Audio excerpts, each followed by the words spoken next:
இவள் அவ்விடத்தில் ஒன்றும் இல்லைனாலும் இவள் தலை நிமிர்ந்து சென்று வருகிறார்.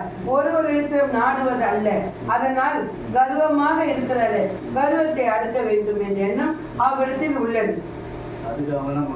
ஆனால் இப்போது உடல் சாய்க்கிறது அல்ல. அவ்விடத்தில் உடல் சாய்க்கும்படி நடக்க அல்ல. விலகுதா? கர்வத்தை உடைக்க வேண்டும் என்று இக்கனி போல் இன்னொரு இடத்தில் நாடி கனி பெருகி அவ்விடத்தில் இவர் சிந்தனை சிதறடிக்க வேண்டும் என்று உடைத்திருக்கிறார். இக்கனி சென்று வந்தால் மட்டும்தான் அனைத்துக்கும் தீர்வு கிடைக்கும். விலகுதா?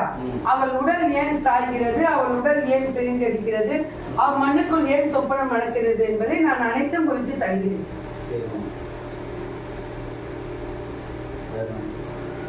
இல்லறத்தை தவிர மற்றொரு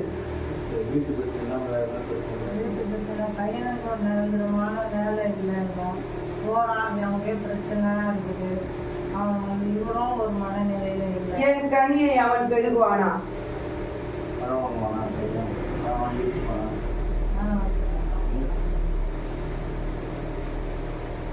இக்கனியை இவ்விடத்துக்கு சென்று வரும்போது அவன் கையில் கொடுத்து இக்கனியை பெருகிக்கொள். விலகுதா?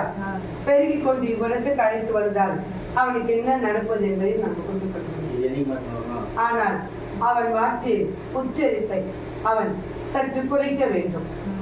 விலகுதா? அன்றே அழைத்து வர சொல்ல, 5வது நாளே அழைத்து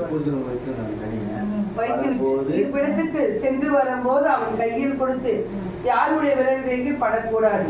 ஒன்று தாழியாது இல்லை ஆடையாது முடித்து கொள்ள வேண்டும்.